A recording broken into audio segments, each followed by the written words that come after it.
Bonjour à toutes et à tous. Alors aujourd'hui on se retrouve pour un nouveau TD sur les équations. Je te rappelle que tu peux trouver tous mes TD sur mon site poppy-science.com. Et c'est parti pour le premier exercice.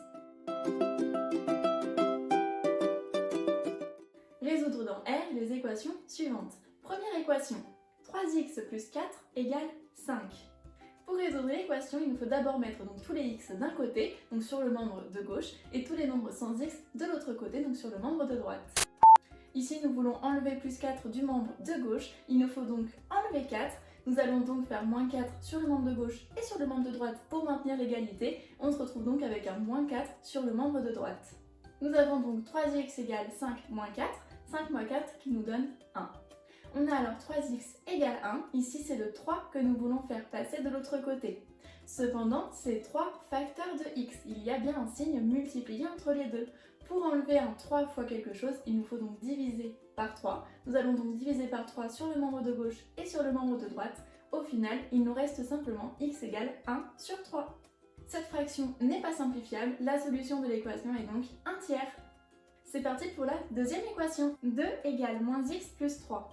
Ici, petite particularité, c'est le membre de droite qui contient notre x. Nous allons donc réécrire l'équation sous cette forme, moins x plus 3 égale 2. Ici, c'est le plus 3 du membre de gauche dont nous voulons nous séparer. Nous allons donc soustraire par 3 à gauche et à droite et on obtient moins x égale 2 moins 3. On a alors moins x égale moins 1 et donc x égale 1. La solution de l'équation est donc 1. Et c'est parti pour la troisième équation. Moins 2x plus 2 égale 5x plus 3. Alors, ici, nous avons des x à gauche et à droite. Nous allons donc mettre tous les x à gauche et tous les nombres sans x à droite. Il nous faut donc passer le plus 5x à gauche, il devient donc moins 5x, et le plus 2 à droite, et il devient moins 2. On obtient alors moins 2x moins 5x égale 3 moins 2. Moins 2x moins 5x, ça nous fait du moins 7x, et donc 3 moins 2, 1.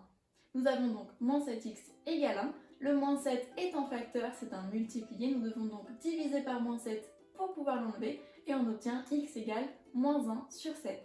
Cette fraction n'est pas simplifiable, donc la solution est 1 septième. Et c'est parti pour l'exercice 2.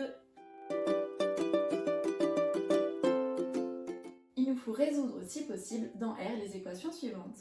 Nous avons pour commencer moins x au carré plus 2 égale moins 3. Ici nous avons un x au carré et pas seulement x, mais nous appliquons quand même la même méthode que tout à l'heure. On souhaite alors se séparer du plus 2 à gauche et le faire passer à droite. Nous allons donc le faire passer en moins 2. On obtient moins x au carré égale moins 3 moins 2. Moins 3 moins 2, ça nous donne moins 5. Nous avons donc moins x au carré égale moins 5, donc x au carré égale 5. Attention, ici nous avons x au carré et nous cherchons x. Il nous faut donc appliquer la racine pour trouver notre nombre x. Cependant, nous savons qu'un nombre a, par exemple, est égal donc à racine de a au carré ou à moins racine de a au carré. Si on prend par exemple 4, 4 c'est égal à 2 au carré ou bien c'est égal à moins 2 le tout au carré. Donc nous avons ici deux solutions, racine de 5 ou moins racine de 5. Et c'est parti pour la deuxième équation de ce deuxième exercice. Nous avons donc 3x au carré moins 5 égale moins 2 plus 4x au carré. Ici, nous voulons faire passer donc le moins 5 sur le membre de droite et le 4x au carré sur le membre de gauche. On obtient alors 3x au carré moins 4x au carré égale moins 2 plus 5. 3x au carré moins 4x au carré, ça nous fait moins 1x au carré, donc moins x au carré. Et moins 2 plus 5 nous donne plus 3. Nous avons donc moins x au carré égale 3, donc x au carré égale moins 3. Il est impossible que le résultat d'un nombre mis au carré soit négatif. Il n'y a aucune solution. Et voilà pour cette correction sur le TD des équations. Si tu as des questions sur ce TD ou sur d'autres notions en maths, physique, chimie ou SVT, n'hésite pas à les poser en commentaire et je t'y répondrai. Tu peux aussi me suivre sur les réseaux sociaux, Instagram, Facebook, Twitter, TikTok. Et je te dis à très vite pour une nouvelle vidéo. Tu es collégien ou lycéen et tu as besoin de cours particuliers en maths, physique ou chimie, ou encore tu souhaites des fiches de cours, d'exercices et leurs corrigés personnalisés? Contacte-moi à l'adresse suivante poppy.science@gmail.com. À très vite!